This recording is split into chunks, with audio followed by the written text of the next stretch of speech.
Avant de plonger dans cette histoire incroyable, pensez à vous abonner à la chaîne et à activer la cloche. Ici, chaque récit a quelque chose à dire, et vous ne voudrez pas en manquer un seul. Je m'appelle Margaret Owens. J'ai 72 ans. Je ne suis ni célèbre, ni riche, ni brillante aux yeux du monde.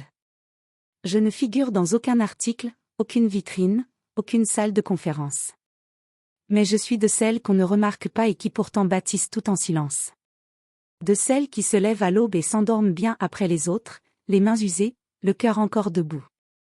Je suis née dans le sud du Mississippi, dans une maison en bois qui grinçait sous les orages. Mon père, Eli Owens, était un homme de peu de mots. Il travaillait dans les chemins de fer, partait avant le lever du jour et revenait couvert de poussière, les traits tirés. Ma mère, Darlene, était couturière. Douce, effacée, souvent fatiguée, mais ses mains avaient une grâce que je n'ai jamais oubliée. Elle pouvait transformer un drap troué en robe de dimanche. C'était sa manière de faire de la magie dans un monde sans luxe. La vie ne nous a jamais fait de cadeaux.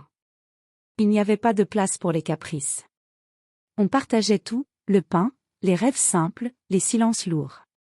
Je me souviens des étés étouffants, des hivers qui s'infiltraient par les fenêtres, des vêtements repris 100 fois, et des chansons que maman murmurait le soir pour chasser les peurs. C'est dans ce décor que j'ai appris à serrer les dents. À ne pas me plaindre. À ne rien attendre de personne, sauf de moi-même. À 17 ans, j'ai quitté le Mississippi pour New York, avec une valise trop légère et des rêves cousus à la main. J'ai enchaîné les petits boulots, serveuse, aide ménagère, réceptionniste, tout ce qui permettait de payer une chambre et un repas. Mais malgré la fatigue, je sentais que j'avançais. Je devenais une femme. Une femme libre. Et puis, à 23 ans, ma vie a basculé avec l'arrivée d'Emily. Son père, James Carter, était charismatique, musicien de jazz. Il avait cette chaleur dans la voix qui fait croire aux promesses. Au début, il semblait vouloir construire quelque chose. Puis les choses ont changé. Il a commencé à fuir les responsabilités, à s'absenter sans explication. Un matin, il est parti chercher du lait, et n'est jamais revenu. Pas un mot. Pas une lettre. Juste ce vide amer qu'il a laissé derrière lui. Je me suis retrouvée seule, avec un bébé dans les bras, un frigo presque vide, et une peur que je n'osais pas nommer. Mais je n'avais pas le temps de pleurer. Je suis sortie, j'ai frappé à toutes les portes, pris tous les travaux possibles. J'ai nettoyé les appartements luxueux de Brooklyn Heights, là où les enfants avaient des chambres plus grandes que mon studio entier. J'ai lavé des planchers en rêvant que ma fille marcherait, elle, sur des sols qu'on respecte. Je préparais des tartes aux pommes dans ma minuscule cuisine, les vendais sur les marchés du samedi. Je mettais chaque centime de côté pour acheter les manuels d'Emily, pour payer ses cours de piano, pour qu'elle puisse aller aux excursions scolaires comme les autres. Je me souviens encore de ses yeux quand elle rentrait avec de bonnes notes. Elle me disait : « Tu vois, maman ? On va y arriver. » Je lui ai appris ce qu'on ne lit pas dans les livres, la dignité, même quand on vous regarde de haut. La bonté, même quand la vie est rude. Le respect, surtout envers soi-même. Emily a été brillante. Éblouissante même. Elle a obtenu une bourse complète pour Columbia University. J'ai pleuré le jour où elle a reçu la lettre. Des larmes anciennes, lourdes, mais pleines de fierté. Puis elle est devenue consultante pour une grande firme à Manhattan. Elle portait des tailleurs que je n'aurais jamais pu me permettre, parlait de voyages d'affaires et de présentations PowerPoint avec une assurance que je ne reconnaissais pas toujours. Mais peu importe la distance, les mots que je ne comprenais plus, je continuais de la regarder comme ma victoire silencieuse. Pas contre elle. Pas contre James. Contre la vie. Contre la pauvreté. Contre l'invisibilité. Ma fille, c'était ma revanche douce.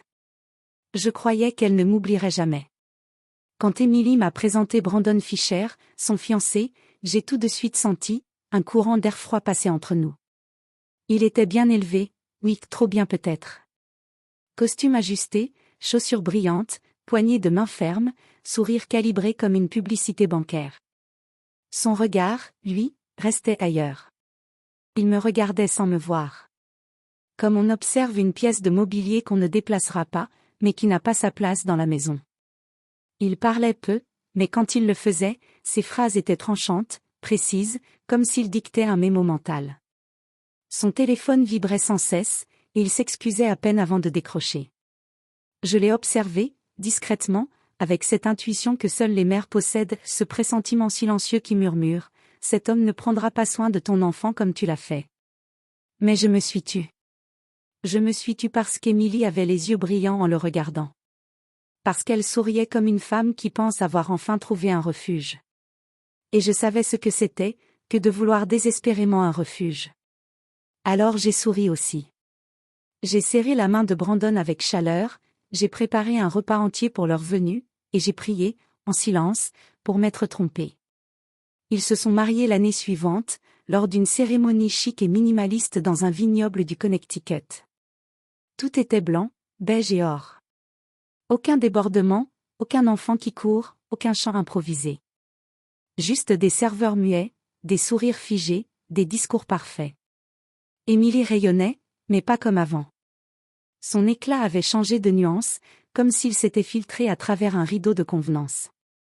Ils ont acheté une magnifique maison à Westchester, un quartier résidentiel bordé d'arbres soigneusement taillés et de clôtures blanches. Elle m'a envoyé les photos par mail, cuisine en marbre, escalier en bois clair, piscine creusée à l'arrière. Tu viendras passer un week-end, maman. Tu verras, c'est si paisible ici. J'y suis allée, bien sûr. Une fois. Puis une autre. Puis plus si souvent. Émilie me recevait avec un mélange d'affection distraite et de politesse bien élevée. Elle voulait bien que je vienne, tant que je repartais à l'heure. Brandon, lui, m'adressait des sourires d'angle, comme un cadre qu'on n'a jamais pris le temps de redresser. Il me demandait si j'allais bien sans vraiment attendre la réponse. Puis sont arrivés Chloé et Noah. 2 enfants magnifiques.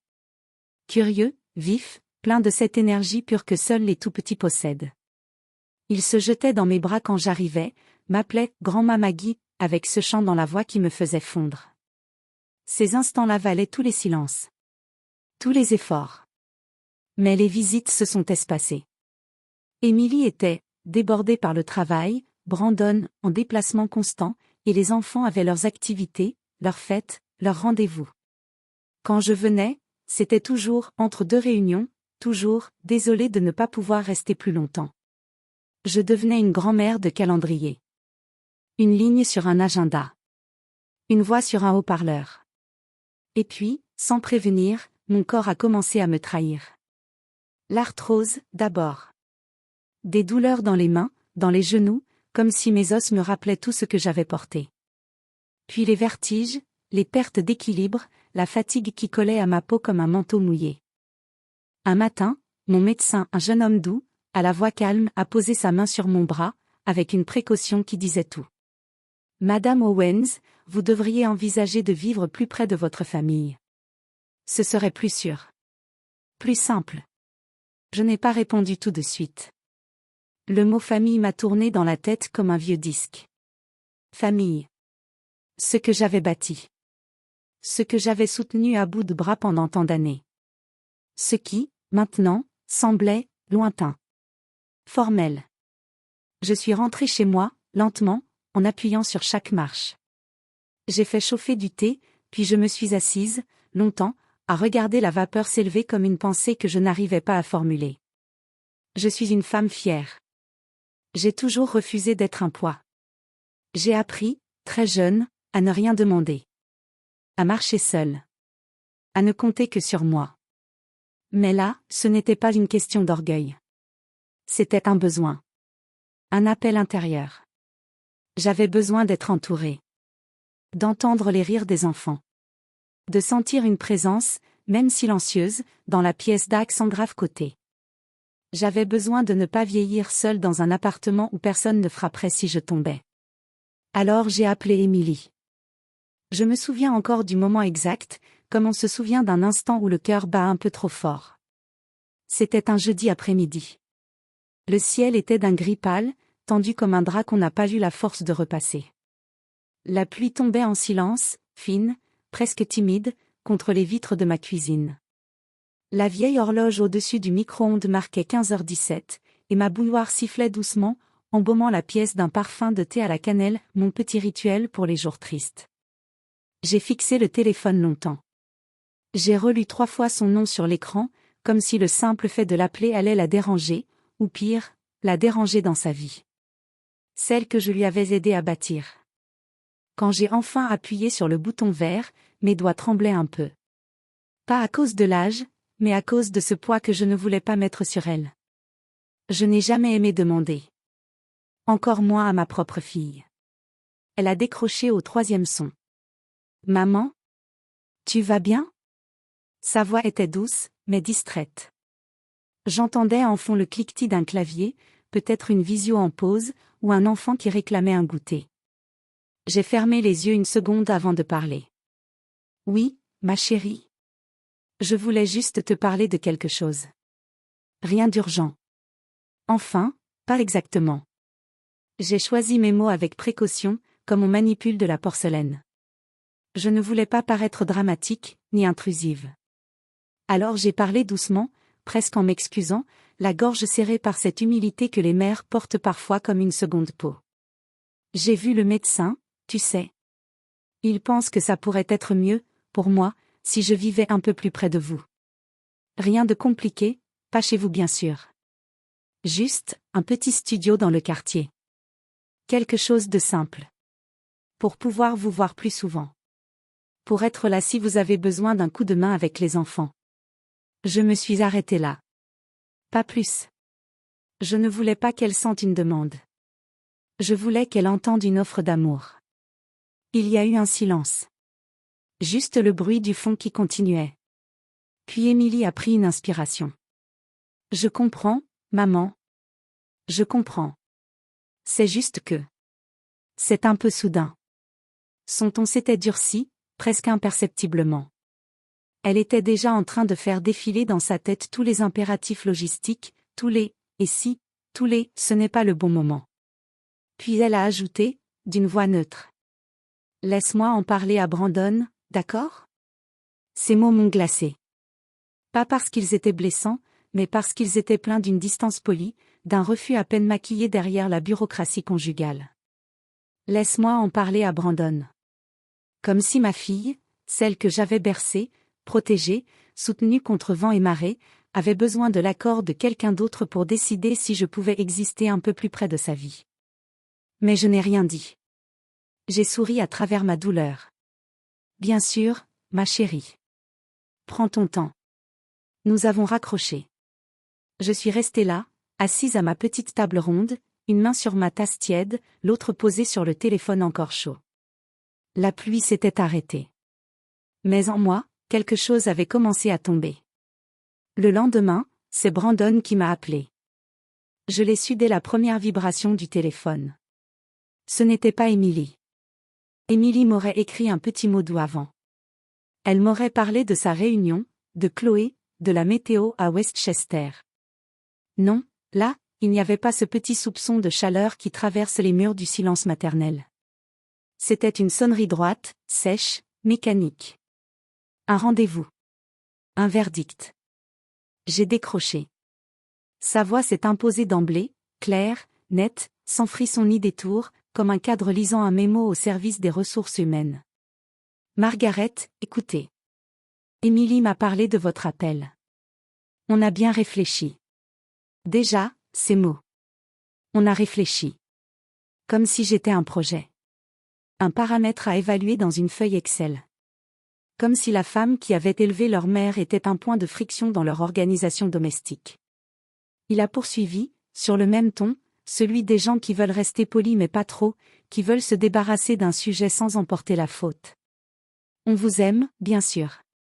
Mais, on a nos routines. Notre équilibre.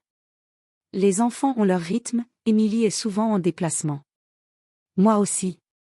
Et puis, c'est une maison avec beaucoup d'allers-retours, d'agitation. On n'a pas vraiment la structure pour ça. Ce n'est pas contre vous, évidemment. C'est juste. Il a marqué une pause. Et là, il a lâché la phrase. Nous ne sommes pas une pension de famille. Un coup sec au cœur. Net. Propre. Comme s'il venait de fermer une porte à double tour. Je suis resté figé. Mon regard s'est perdu dans le rideau entrouvert, là où un rayon de lumière effleurait la table de la cuisine. Ce moment, je l'ai ressenti dans chaque os de mon corps. Ce n'était pas seulement une réponse. C'était un reniement. Un effacement. Une pension de famille. Il aurait pu dire beaucoup d'autres choses.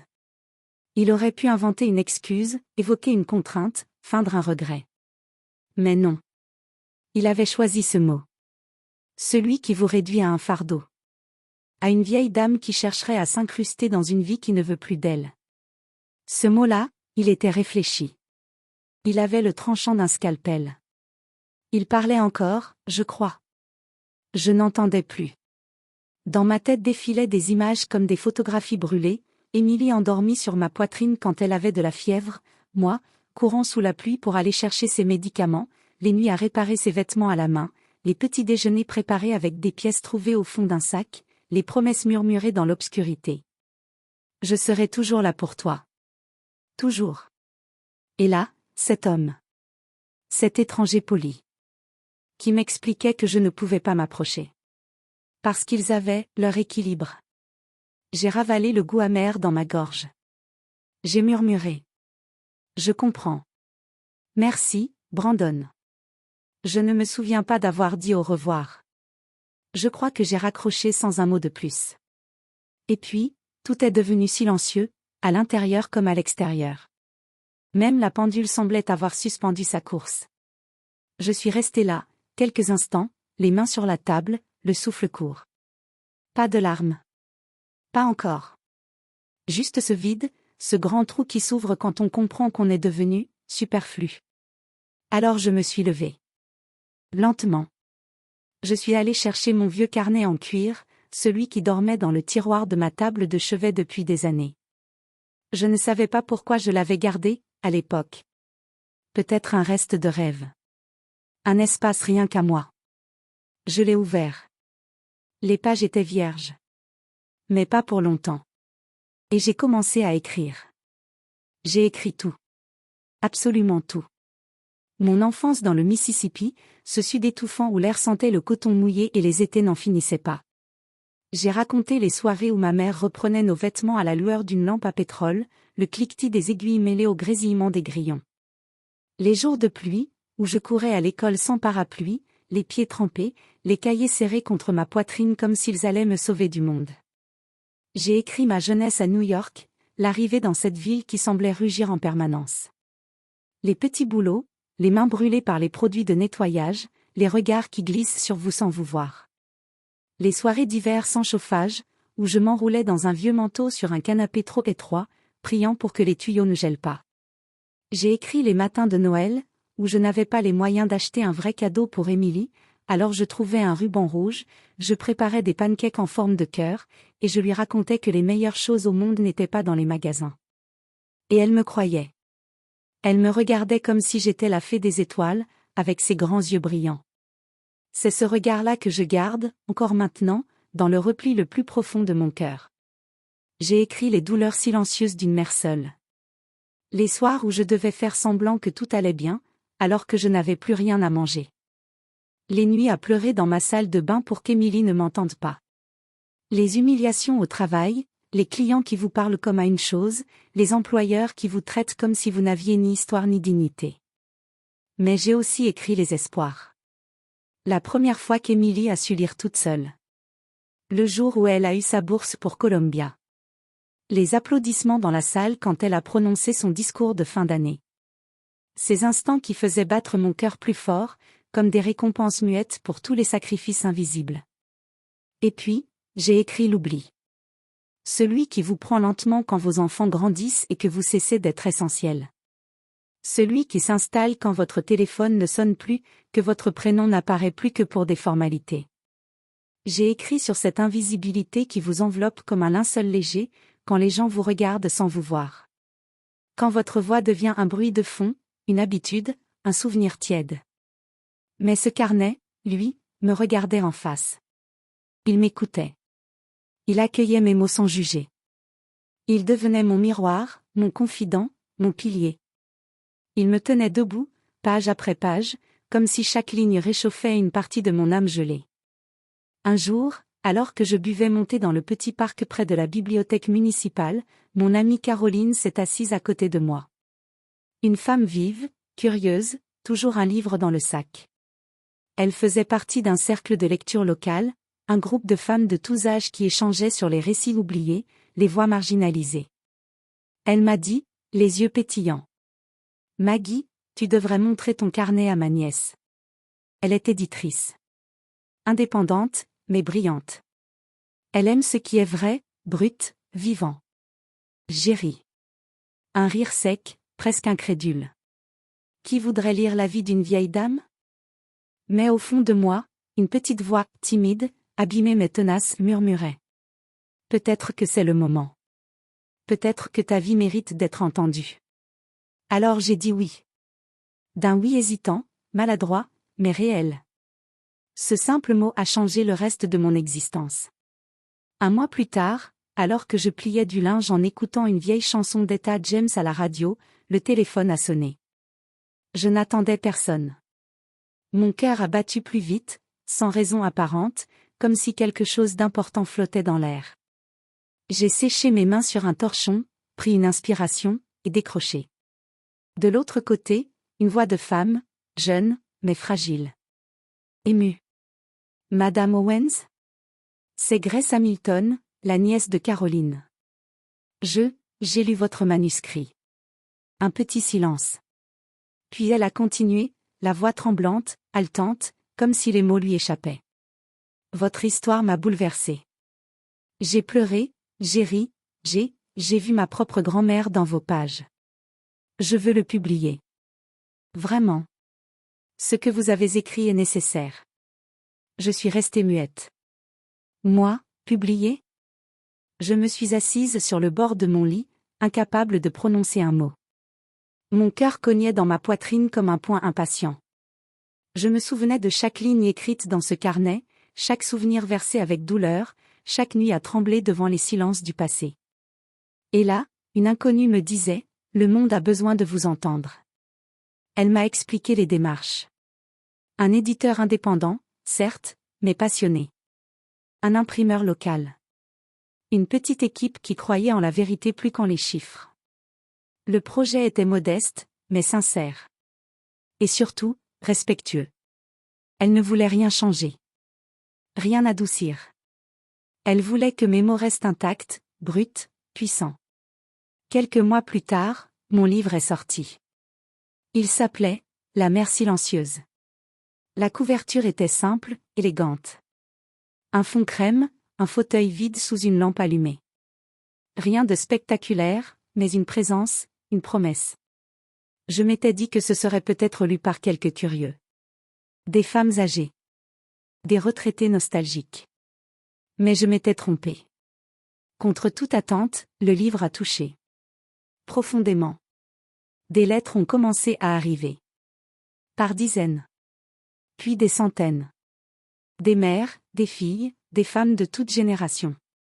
Des hommes, aussi, certains en larmes, d'autres confus, ébranlés. On me disait. Vous avez mis des mots sur ce que je n'ai jamais su dire. Je pensais être seule à ressentir ça. Vous m'avez redonné de la force. On m'a invité à parler dans des bibliothèques, des centres communautaires, des cafés littéraires, des lycées de jeunes filles, des universités même. Ma voix, qui n'avait jamais franchi plus de 3 murs, devenait soudain publique, écoutée, répétée. Une fois, une émission de radio locale m'a accueillie. Puis une autre. Puis une chaîne de télévision du soir. On me coiffait, on me maquillait, on me disait « Regardez bien la caméra, Margaret ». Je souriais, un peu perdu, mais digne. Je racontais sans colère. Juste avec la vérité. Émilie? Elle ne m'a pas appelé. Pas un mot. Pas un message. Mais je savais qu'elle avait entendu. Je le sentais. Parce qu'un silence trop parfait est toujours un aveu. Et puis un soir, tard, alors que je triais mes courriels et que je me préparais à éteindre mon ordinateur, une notification Instagram est apparue. Un message privé. C'était signé, Chloé Fischer.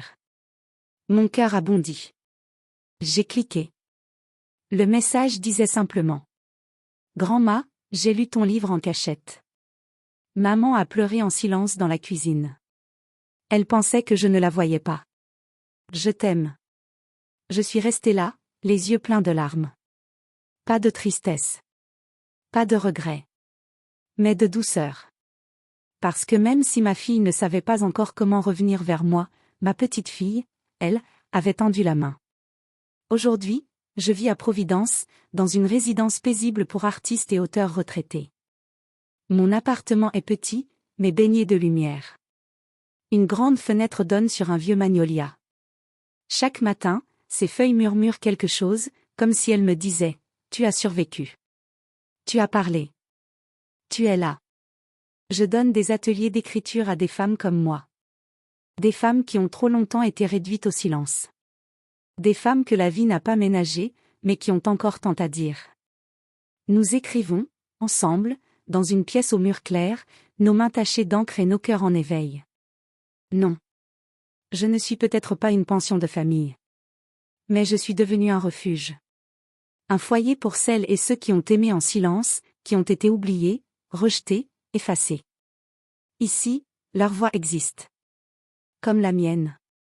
Et chaque matin, je me lève, je prépare mon thé à la cannelle, j'ouvre mon cahier neuf. Et j'écris encore.